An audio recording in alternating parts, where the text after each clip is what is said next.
Ladies and gentlemen, welcome to the Savage World Summer Showcase! Episode 5! That's right! Welcome, my name is always, it's Mr. Helen Guthrie. I'm joined once again by my lovely wife, Mrs. Jo Guthrie. Hello. How you doing tonight, Jo? I'm doing super great. Thank Listen you for to the asking. audience, they missed you for some reason. Oh, please, quiet that audience. Tonight we have 3 amazing people hanging out with us tonight. First on the docket is Buddy Shay. Hi, how are you? Buddy, give us a real brief about who you are and why you're here. Okay, so my name is Thomas Shay, but I go by Buddy.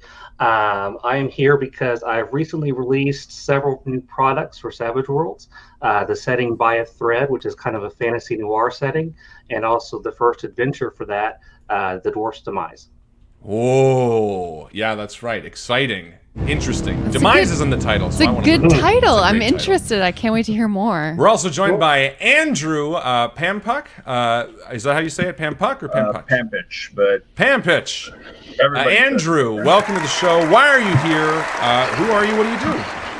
My name is Andrew Pampuch, as we just said, and I have just released the very first product I've ever released for Savage Worlds called Junkyard Alchemy. It's a supplement for post-apocalyptic fantasy settings that have modern technology. Hells yeah. And of course, from the Media Network tonight, we have Carl Davis. Carl, who are you? Why are you here? Why do you have such an awesome background? Thank you.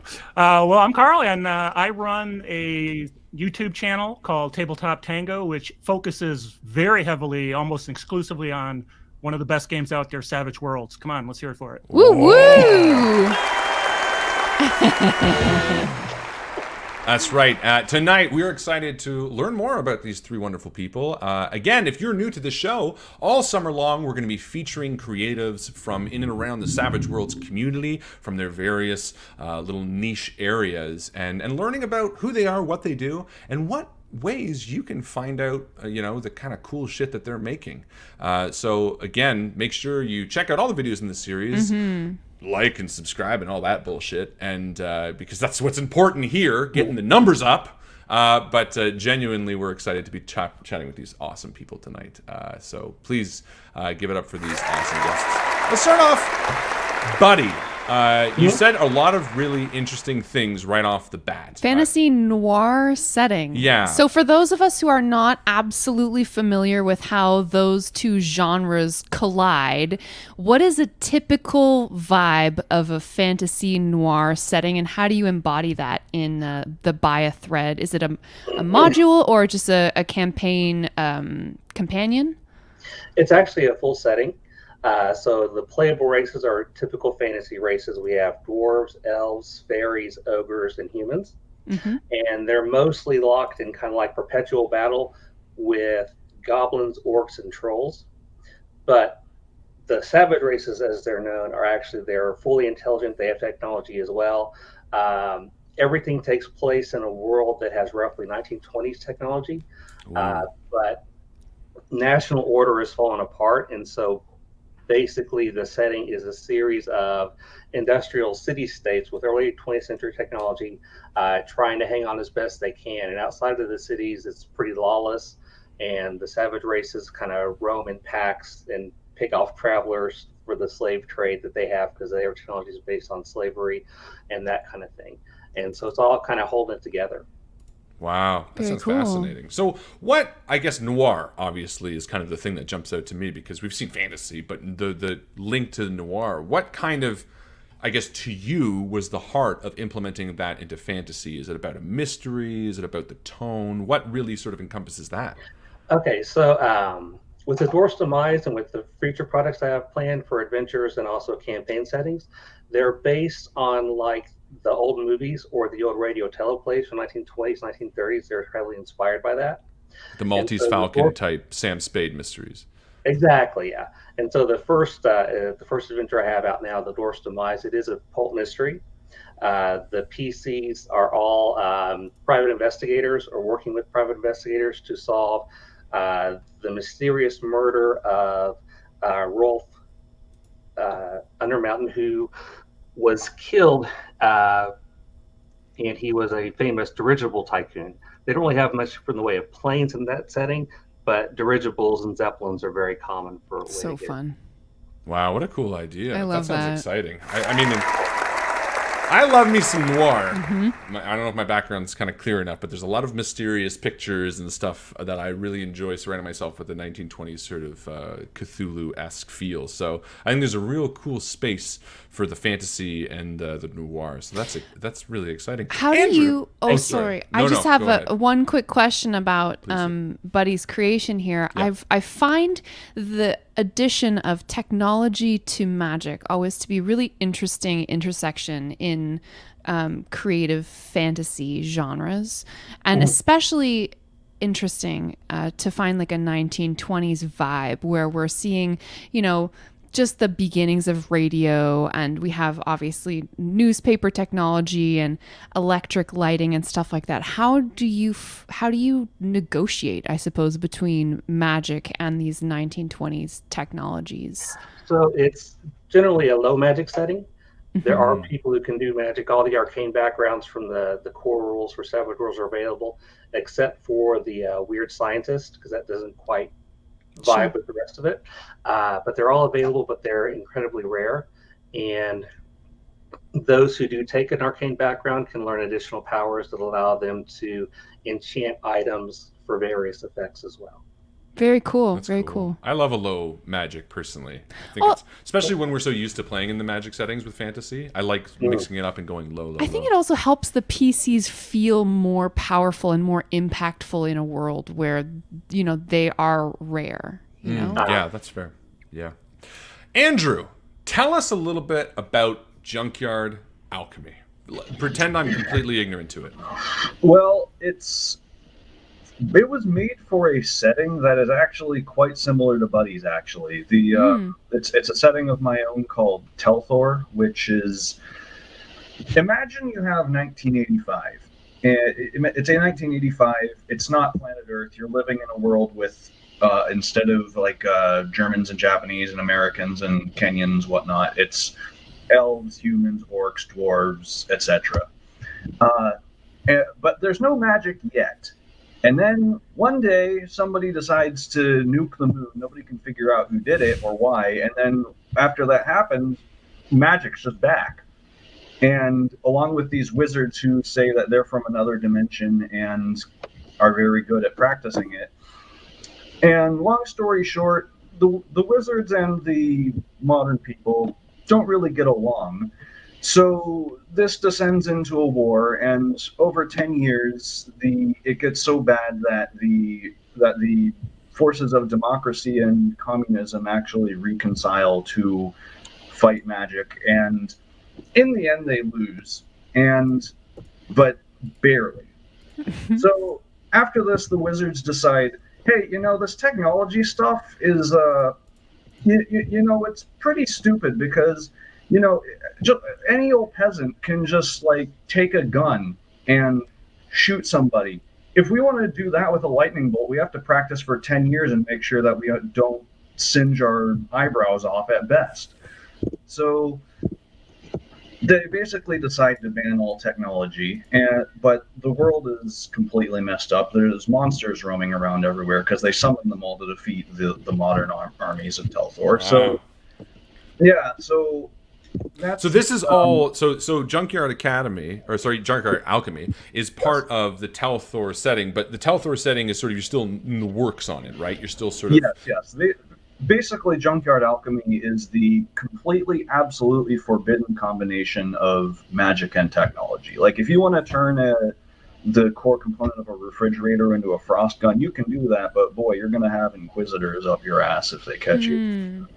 Interesting. So what inspired you to play in that world? Like that seems kind of like it's inspired by a few different sources but amalgamated into one. What really excited you about that? I mean, if you want me to be brutally honest, I basically was playing Fallout and thought, this would be a lot cooler if it had magic in it. That's fair. Nice. And then actually I started tinkering with the setting in original Pathfinder. I still have some of the documents from that, but I scrapped most of that. So Yeah, so I will share the entire book right now if you want. Sure. This is a free preview. If you wanna get this for free, then go ahead and hit that screen share button or screenshot button. Mhm. Yeah, so I hope it's like it's kind of freaking Yeah, that's out perfect. up there. Oh, it's yeah, okay. so The artwork's working. yeah, so this is the cover. This is actually the only art in the entire book because I could not find anything I really liked that really captured the essence of Telthor. So basically, what you have here is a brief setting introduction, more or less what I said just there. And then, in addition to the arcane background, there's also rules for basically barter. It's kind of expanding the wealth die rules in the Savage Worlds core rulebook, where instead of having just one die that arbitrarily represents your wealth, you have dice for different kinds of salvage, because these are the kinds of things that would be traded in a post-apocalyptic world. You have 4 kinds: scrap, which is just like parts; chemical, which is leftover chemicals, usually fuel, could include things like bleach and acetone; medicinal, which is used for like bandages, first aid; and then foodstuffs, which is for eating. So Interesting. So, Yeah. sorry, you mentioned originally that you were thinking about doing this for Pathfinder. You tried it. What made Savage World sort of the better fit for your vision?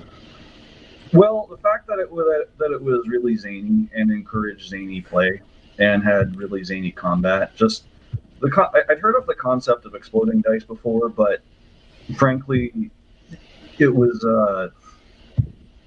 Savage Worlds did it better than anything else I'd ever seen. Yeah. You hear that, Savage Worlds? Hear that, Shane? Awesome. Andrew, we're going to come back to you. Carl, tell us about the Media Network. Let's talk about a Savage Worlds GM and Tabletop Tango. Tell us a little bit about who you are, what that is. And What do you do? Yeah. Oh, what don't I do? So a little history, I think, will help understand where Tabletop Tango came from. So I started playing Savage Worlds back like 2016 or so. I had spent a lot of time playing D&D like everybody else and went through the D20 world when everything was D20. And I finally wanted a system that kind of spoke to me. And I found this little book, 200 odd pages, not that big, and I could play lots and lots of stuff in it.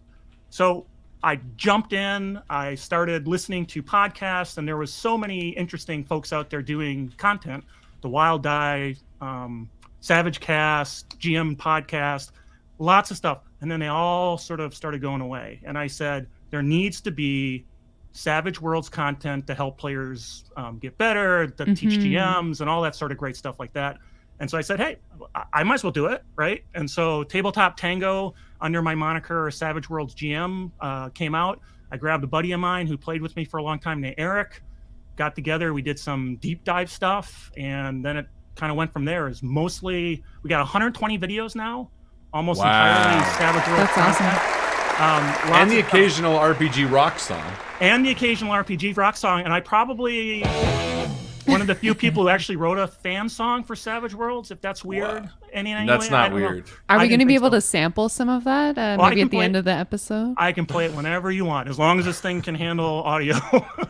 If only if it could handle the rock, the sheer amount of power this song would have. I don't know if it can handle it. The So you internet do might. interview style stuff. You talk about tips and tricks like that, correct? Yeah, so we talk GM tips, we do rules deep dives, we talk about new products, like we did a deep dive into Savage Pathfinder class edges, like went through every one of them, discussed them, helped you understand them. I do short format videos too, about 10-15 minutes, where I've done things like, so your new GM for Savage Worlds, what things should you look for? You're coming from D&D to Savage Worlds, what things should you think about? How, I have a video that says wounds are not hit points. And I go through, if you're used to that attrition system, what does wounds and the damage combat system work in Savage Worlds compare? So there's a lot of, and then we do things like world building and how Savage Worlds makes it easier to do certain things, and it really is all about making a better player, making a better GM, with this undercurrent of Savage Worlds being one of the best games out there to do it with. That's awesome. So it's a really great resource for new GMs and for GMs who want to brush up on their skills. I mean, we're always trying to brush up. I mean, I don't think if a GM or a DM says that they're at the the best they're going to get, They're lying. Or they just haven't talked to enough players. And I was hoping there'd be comments and feedback as we run the site or the channel, and there is. People come and they say, you know what, you're kind of wrong. Here's what I think, and it's great. I think everybody can learn from that, but you got to read. Oh yeah, comments, you just remove comment. It's easy, right? You got to like and subscribe. So you think anyway. Block and report. YouTube thing. No, I think that's awesome. Again, especially when it comes to content specifically geared towards a system like this, that has a lot of intricacies and layers too. There's so much to it and so many different ways that you can run it. And I think the Summer Showcase has been a great example with the amount of people that we've got to talk to and learn from and see how different the styles are. And yet it's all based around Savage Worlds. It just shows how multifaceted this system can be. So what videos are you kind of most excited about making right now? The ones tomorrow comes out a video on how to run a con. Savage Worlds game at a convention, because I'm about to go to Gen Con. Oh yeah, Gen Con. Awesome. If people followed the channel for a while, they saw that we had a live stream on how do we take a certain game world and turn it into Savage Worlds, and then I was building it. Now I finally have it done, ready for Gen Con, and I'm pretty excited about that. But I think what really gets me pumped is the videos that help people who aren't Savage Worlds folks join in. So that's why I specifically mentioned the new game master to Savage Worlds, players coming to Savage Worlds, how do the rules work and the nuances behind them. I mean, even the initiative system, right? The cards, people who are used to D&D where you roll once and that's what you get. They got to wrap their head around it and all the things that go into it with edges. And so that really what excites me. And that's why I do it 10 minutes, or we do longer format where you can really get deep, or 10 minutes and you learn a bunch of stuff that you can take right to the table. I love that. I don't have a long attention span, so 10 minutes is... I mean, it's far too long for me, to be honest, but I'll sit through it if you're talking. It's nice to have a digestible amount of information. I do have a video that is 5 minutes to learn basic Savage World so you can start playing. 5 minutes. Shave 4 minutes off it and we're good. That's great. You should drop the link in our chat and then we can put it on the bottom of the screen. Or we should throw a link in this for video everybody. or something too, because Absolutely. I think that's exciting. I mean, even if you know how to play, it's always great to see how different people approach it. And it's so interesting, that you're saying, how to run a game at a con, because it's night and day different. People don't understand that, you playing with your friends around a table when you know all of their quirks and all of their things and all of their and their boundaries as well is totally different than playing at a table with somebody who's absolutely really uncomfortable with it. It's an entirely different experience because A, you don't know the people. Yeah. B, you're probably going to have to be onboarding people to the system as well. So you're going to have some brand new people at the table who may not be familiar with the system that you're playing with Savage Worlds, but they also might not be familiar with the concept of what are RPGs. So how do you introduce them? Yeah, there are people and veterans next to them. I've had tables where there's like a guy sitting there who's played for 20 years next to a girl who doesn't even know what RPG means. What? Trying to navigate those two at the same time and make them both leave that table feeling like they had the best experience of their life. And that is what's so cool about conventions. And I've run a lot of convention games. And same. Yeah. You just got that new kid who's there with the dad. It's the best. That's exactly it. That was my favorite reference. table. I was literally thinking it was a young girl who was there. It was her aunt and uncle, and they were watched the whole time from another table, just to make sure it was safe. And it was awesome. It was so cool getting to introduce people to that. I GM'd a table for a 14-year-old girl and her dad who'd been playing for 2 years together, and it was the best ever. My favorite. It's blast. And Savage Worlds makes that. I feel, and I ran D&D for many, many years at Gen Con and other conventions. I think it makes it easier to bring people up to speed fast. They only need to know a little bit to get going, and then you can add as you go.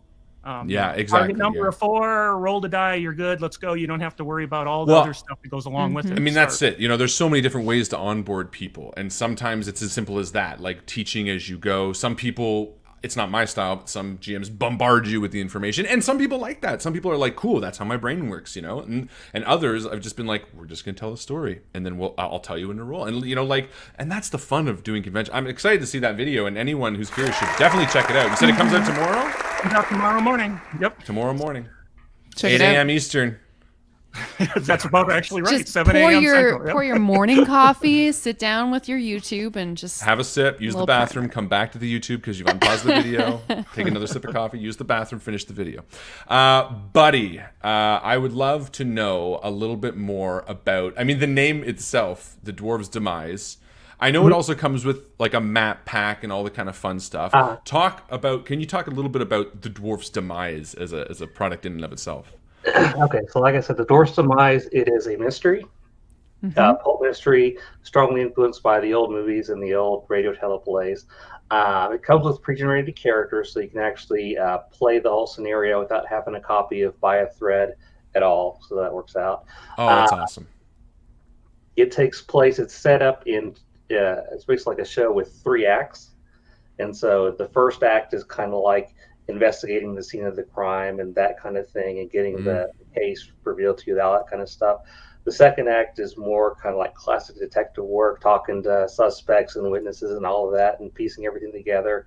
And the third act is more combat, is, you know, the final showdown to bring in the mastermind behind it all and everything like that. I love that. very cool. So how did you get into this industry? Where does your gaming history come from, and how did you find yourself into such a niche environment where you're creating this fantasy noir setting? Like, where does that come from for you? I started role-playing way back in the late 80s when I was in middle school. Started out with Advanced Dungeons & Dragons 2nd edition. Moved on in middle school to playing Vampire the Masquerade and Star Wars, the West End Games D6 version. Played those all throughout high school. I also got involved with creative writing. I have a master's degree in English, and I have had some success as an author. Nice. I have a short story collection coming out tomorrow. It's called Brighton Under Siege, and it is actually set in the same world as Buy a Thread. I was going to say, Brighton is the setting Very for the cool. Dwarf's Demise, right? Yeah, that's awesome. Exactly, yeah. And the action in that book takes place about 30 years before the action in the role-playing game. Oh, how fun is that? So do people, obviously those who read the story, they're going to enhance the role play. Now, here's the question. Does reading the story give anything away about the mystery, or is it still... It does not, because the stories actually take place so long before. Just checking. You never know. Yeah. Maybe the murder mystery is they uncover a body from 30 years ago. Yeah. So you said it's a series of short stories. Would you characterize it as like a beach read, or is it like a thriller? What's a beach read? Oh, it's like something like short and digestible and like fun to read on the beach on summer vacation. You never heard that? I've beach never read? heard that. I enjoy it though. Yeah, something really consumable, bite size. Yeah, so I'm trying to like thread the needle with that. I want it to be, on the one hand, just like a good stress relieving escape if you just want to read it like that. But I also wanted to include enough in it that if you wanted to like actually study it like a literature student might do, you can actually find some things from that as well and find that enjoyable too. Very cool. And it also serves, I guess, as a bit of like a world building book too, right? Because how cool is that? You know, you've taken, a setting book, put into a novel so that you get to actually enjoy a story while you're learning about the setting. What a clever way to do that. Edutainment. Edutainment. That's what I want. Portmanteau right for it. So Andrew, speaking of world building, we know that Telthor is the setting that you're building out. Have you thought about what way that's going to come across? Are you going to have a setting manual? Are you going to have a series of short stories? What's coming how is next? that going to come to the So public? basically what's coming next is I'm going to be making the player's guide. Just a pretty detailed description of the world and what kind of characters you can play, because that's actually a question I got quite a few times from people new to Savage Worlds, especially new to classless systems. What kind of character can I play? So I sat down and thought about it, and basically have written a description of about 10 archetypes that I can't recall all of them off the top of my head because I've been focusing on other things, but they're things like smuggler and mage and knight, because you could be a literal like sword and board plate mail armor made out of a car. Well, a car Awesome. knight. Great visual. Yeah. Yeah. So as far as what else is next, I actually do. There is a promotional thing that I really want to make, and I'm kind of dying to make more than I should, honestly. Are any of you familiar with an old Shadowrun promotional video called A Night's Work?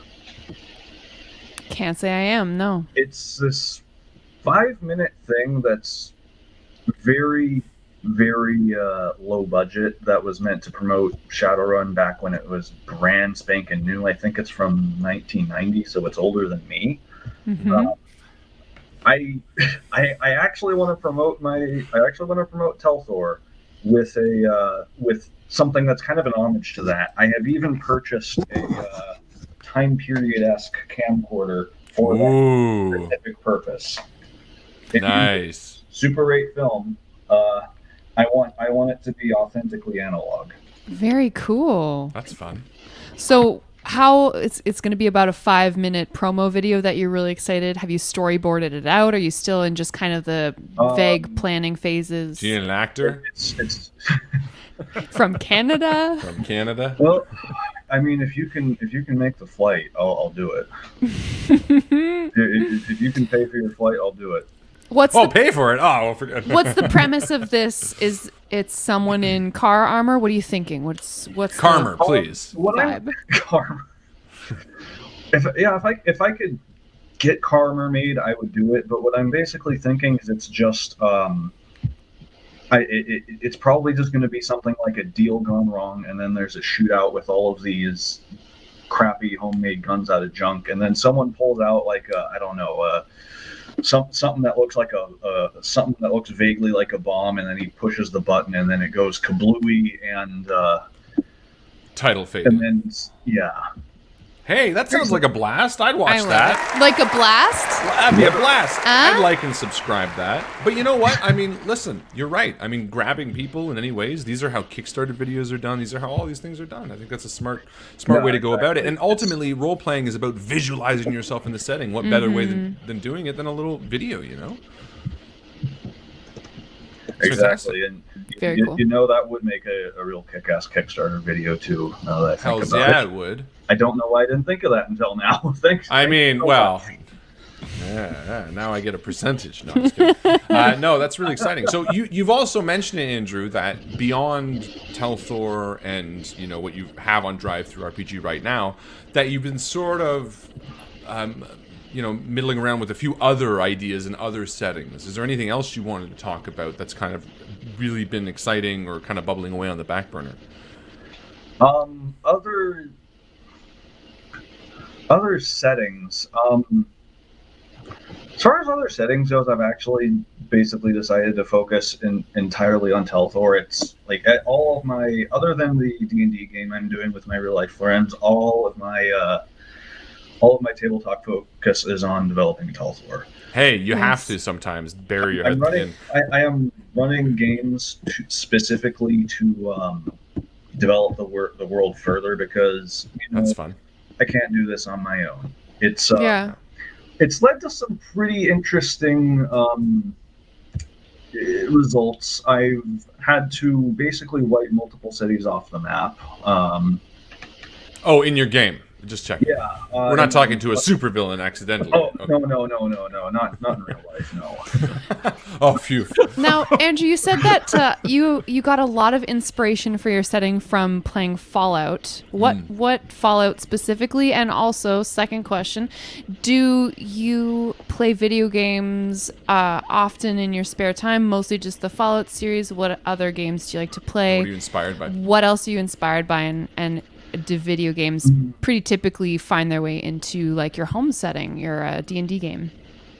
Yeah, so as far as video game inspirations, Fallout was kind of the base where I basically picked out the parts I didn't like, and it kind of ended up with like Telthor is how it got unrecognizable. As far as the tone, honestly, this might just be because I've been playing this very recently, but a lot of the villains, I think, are not all, but a lot of the villains in this setting are very reminiscent of Metal Gear villains. Now that I think about it. Okay. Well, you did mention that the world of Telthor was a little bit not goofier, but it was a little bit more, zany, like a little sillier in a way than Fallout. Fallout is very much, for the most part, grounded in reality. And was it like Fallout 3 that inspired you, or the original series, or? Probably New Vegas more than anything else. New Vegas. That's the one I've played the most by far. Haven't we all? Although I probably did have the first thought when I was playing Fallout 3.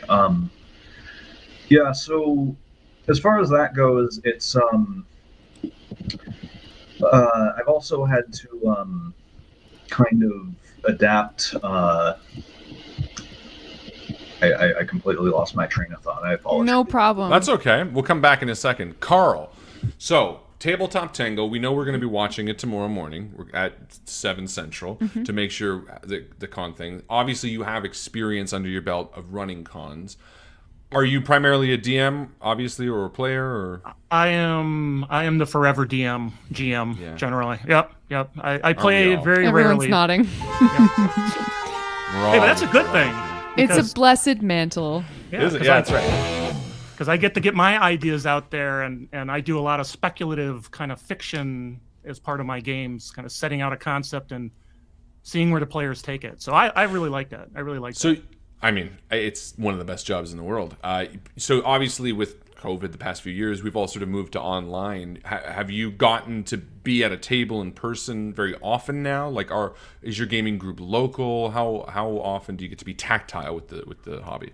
Well, the interesting thing is almost all my gaming now is online, and most of my good friends that I game with are online friends. I get to get around the table when occasionally I play with my daughter's gaming group, play Savage Worlds to those D&D folks, or conventions. That's part of the reason I love conventions. Is you get together with folks. You can actually have bennies in your hand and throw them at people when they do something cool that you can't normally do digitally.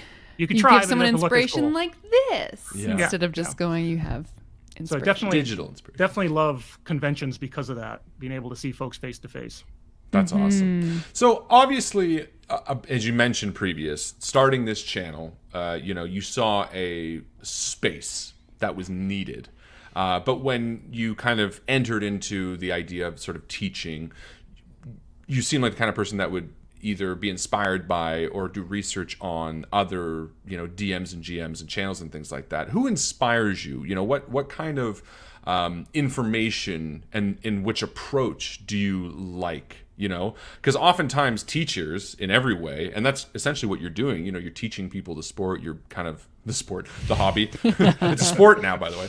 But you're teaching people the hobby, you can fall out of love with it so quickly before ever stepping in the front door if you have a bad teacher. That goes with anything. So what kind of inspirations or what kind of methodology have you taken from other maybe other YouTube personalities or other people in your life that you have used in the way that you present? Well, I'll be honest. I am in my real world. I manage a team of engineers for a healthcare company. We make healthcare equipment, saves lives. And as part of that, being a leader, you have to learn from other leaders as to how to inspire, how to work with folks, and you get new fresh engineers out of school who know a lot, but they don't know a lot. And so I think it's the folks that I've worked with throughout my career who've taught me and mentored me that sort of got me into the position to say, well, here's what it takes to kind of mentor somebody. And somebody actually commented on one of my videos that said, I really appreciated that you said what you're going to say, said it, and then repeated it at the end, which we all know is kind of a thing that you get to learn to get your message across. And I'm not perfect at that, but I think that real world coming into the game world is really what did it. But there's a lot of really good inspirational game masters out there who really know their stuff. I will put a plug in. When I was learning Savage Worlds and learning the nuts and bolts, the Savage World GM podcast, those guys, they've been gone for a couple of years now. Man, I just devoured that stuff because they were irreverent. They'd say what they meant. They'd say, hey, here's how you could move players to do this and do that, and it was like, oh wow, that makes. Now how do I take that and teach somebody that without being too mean or too in their face? But I mean, that's always the line to walk. And in that, do you have, say, a table rule or something that, and we've had a number of people on this show and other shows, where everyone sort of has their own homebrew rules. I remember one game master said, no Monty Python quotes whatsoever, you get thrown out the door. Which Andrew agrees with. I disagree with. I can't tell whether Andrew's agreeing with the no Monty Python or just saying really yes likes to Monty Python. If you had a golden rule, or maybe even a few, Carl, what do you what's the first thing you really want to get across to your players? Well, my golden rule is we're here to have fun. It's a game. We're here to have fun, and that's the bottom line. And I'm kind of open to just letting things flow. I don't get upset about metagaming. I don't get upset if there's a tense scene and somebody cracks a joke, because in tense scenes, sometimes you need to crack a joke, right? Mm-hmm. And I don't get too upset if people aren't perfectly ready to go, okay. And I did a video on that, amazingly enough. It's like, here's all the things you worry about. Don't worry about them. It's fine. Players don't take the hook. Yeah, it's fine. So I try not to get too worried about stuff, because again, my day job, I worry about stuff. In my gaming, it's to have fun. Now that can cause problems. I get it. Some people will take it to the extreme, but in the end, I think, no, just don't get bent out of shape. We're having fun. That's the whole point. We're just here to have fun. Good strategy. Now you say that you play with your daughter's gaming group. Yeah. How old is she? Well, she's now in her 20s. Oh, married, wow. Nice. Okay. With a kid. We took her to amazing. Gen Con the first time when she was 13 years old, and I have a second biological daughter too, who also, when she was 13, she's just about to turn 30. Yes. They just enjoyed the game and they picked it up. I didn't force them, right? They fell in love with them themselves, and we went to Gen Con. I started going to Gen Con in '93.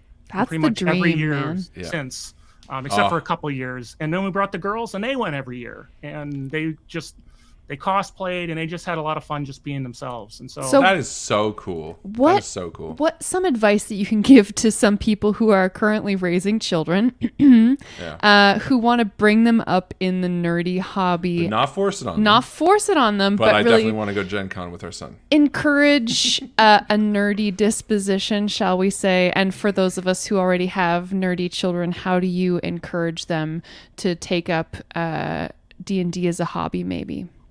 Well, how I did it was we just enjoyed those things together, right? So we played some games together. We took them to Gen Con.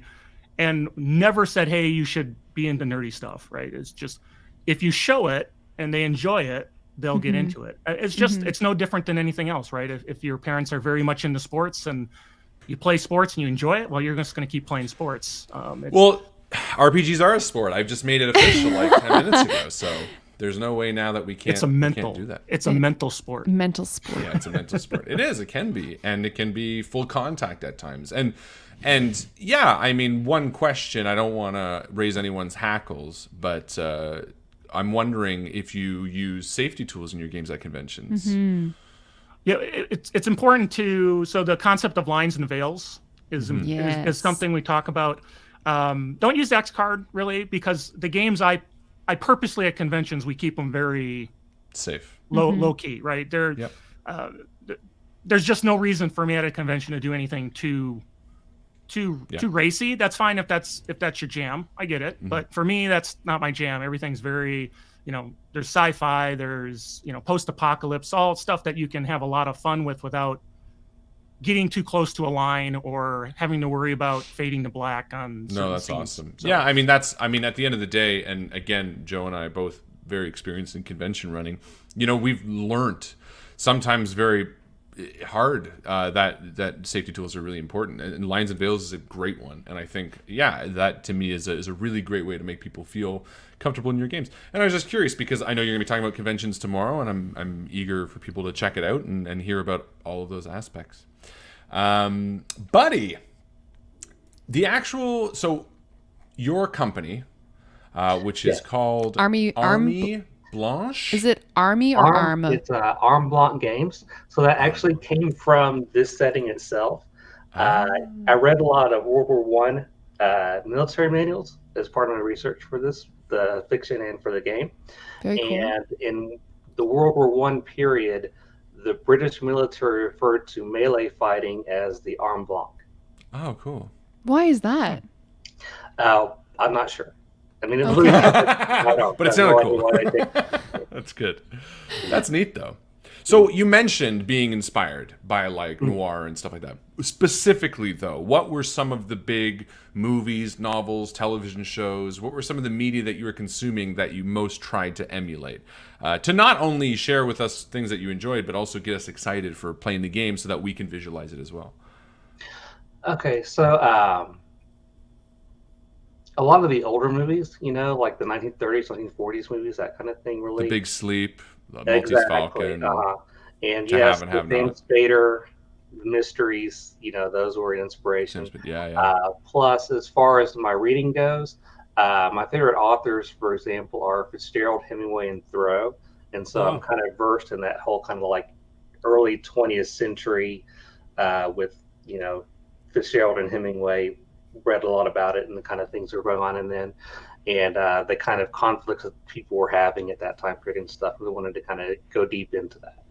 I'm trying to imagine an elf with a transatlantic accent, with like a low slung fedora. Well, and the reason I ask in the is dark of a doorway. There are. I haven't seen them, but I'm sure I've seen like the trailer for a show, Carnival something. And it was like a fairy as well. It was like it wasn't too long ago. It was like in the last 5 years, and it seemed like it was a breed of fantasy and noir. But I didn't see. I think Orlando Bloom was in it actually. The guy from Lord of the Rings. Oh, that guy. That's the only way that anyone knows him, at least on this show. So generally sort of just the amalgamation and the feel of the time sort of seeped in, and then obviously you having such a writerly background, you've consumed obviously a lot of novels. In general, do you read a lot? I do read quite a bit, actually, yeah. What's your favorite novel? Favorite novel is actually a Fitzgerald novel that is little known. It's called The Beautiful and Damned. The Beautiful and Damned. Good title. Mm-hmm. I like it. I'm interested. I'm writing it down. Carnival Row. Cool. There we go. That was the show, yeah. A human detective and a fairy rekindle a dangerous affair in a Victorian fantasy world. So Okay. Anyone in the comments who's seen that, let me know if it was good, because I remember seeing the trailer and being like, that looks kind of cool, but I don't want to waste my time. I mean, let's be honest. There's a lot of stuff out there now, and it's kind of coming down to like, what do we want to spend our time consuming? And if it's not good, I'm not going to waste my time, because I've seen a lot of shit lately. Absolutely. Sorry. I just watched the new Jurassic Park 6. I'm talking to you, Chris Pratt. Sucks. Laura Anyway, Dern. doesn't really matter. It was nice seeing them back. But so yeah, that is obviously your favorite novel, but you read that many years ago, I would have to imagine. That's exactly. I read that in undergrad. Yeah. What's the last novel that you read that really spoke to you? What was it, like a recent, really good one? I'm trying to think. Actually, I don't read very much fiction anymore. I'm mostly reading nonfiction at the moment. Nice. I mean, sometimes it's stranger than, as they say. Yeah. But obviously, especially with you being inspired to name your company from reading materials and stuff like that, you must get a lot of your ideas. How many of them do you find were baked maybe in nonfiction? Because there's a lot of strange stories out there, Every once in a while, you'll come across a Wikipedia article or a biography that will go, oh, that's so cool. Do you find yourself often maybe injecting those into the plot lines of, say, something like this game, I do that pretty regularly, actually. I take a little bit of something from here, something from there, kind of mix it together, make it my own. Basically, I just kind of riff off the things that I read and that I watch and all that. Nice. I mean, really, at the end of the day, that's kind of what we all do, right? I mean, there's some of the best storylines, some of the best D&D campaigns or Savage Worlds campaigns that we've played, you don't realize until you're done it and you go, wait a minute, I remixed it. Yeah, like you're like, I didn't realize it. I just got, but I mean, we have kind of a comfortable feeling about it all. And as they say, consume it all. Oops. An artist needs a deep well of inspiration to draw from. Absolutely. So what are you working on next? What's the thing that's on the back burner for you? You've just released these series of short stories. You have this wonderful setting that you've released. Tomorrow. That's right. And where is that? First of all, where is that going to be available Great for people to question, go buy? In America, it's going to be on Amazon.com and also at Barnes & Noble online. The publisher is over in London, so it's actually got a wider international release. And so most popular bookstores throughout the English-speaking world will have it available. Congratulations. That's no small feat. Well done. So now that's kind of, I mean, that must have taken a long time, the whole process of writing and editing and getting it published, and it's gone now. It's into the world, about to be on people's bookshelves, and you have this setting by a thread available on Drive-Thru RPG. What's next for you? So I've got several more products for by a thread that I'm working on. I've got the first actual campaign. I ran it to play test the game itself. I ran it from an outline. I'm going to write that out so where other GMs can run it and play it and get some more play testing done. And I'd like to have that released either in late 2023 or early 2024. There's also another campaign that I'm starting to work on. It's going to be a sandbox campaign, and it's basically a gangster movie. It's set in Bakersfield, which is another city in by a thread. And the PCs are all going to be like members of like an organized crime gang, right? But the syndicate has just collapsed. And so there's a power vacuum, and so it's kind of like it's got crime, it's got politics and all that, because you're trying to either rise up to control the streets or whatever, or you're trying to make sure whoever you follow will get the kingpin position or whatever. So that should be a lot of fun. Intrigue, I find, is always the most difficult thing to write as far as plotting a campaign, right? It's so detailed and intricate. It's so intriguing. Ooh. Intrigue. It's intriguing. Thanks, Harlan. Thank you. That's what I do. You're welcome, everyone. Very exciting, yes. We'll have to stay tuned for those things. So, Andrew, again, we've talked a little bit about what you've been working on, what your inspirations are for that product. And you mentioned now that you're sort of focusing solely on Telthor and things like that. Is there other things besides the RPG scope right now? I mean, you mentioned that you're also in a D&D game, which I have to assume you also DM? I'm a player in that one. Oh, yes! We got one! You broke out of the curse of all of us on this show that are forever GMs. Put your feet up! Yeah. Yeah, I don't have to... And the best part is I'm playing a fighter, so I have to think even less. You don't have to do anything for fighters. You just punch and kick and stab. And how long has this been going on? Has this been sort of a long time game? Or So this has been... this game has been sort of a thing we've been doing since the pandemic started. Originally, it was one friend DMing D&D, and then I actually convinced them to do a Telthor game DM'd by myself that kind of went off the rails. But you got to learn from your mistakes. And now we're just doing Curse of Strahd with love Curse of Strahd. Classic campaign. Did you learn a lot from running Telthor? Was the feedback something that you found? It's so difficult to create in a bubble. Was it? Yes, I learned that intrigue is by far the hardest thing to get going, especially when you have a player whose character decides to what's a polite way of putting this? Murder hobo? Yeah, murder hobo, a bunch of law enforcement in broad daylight.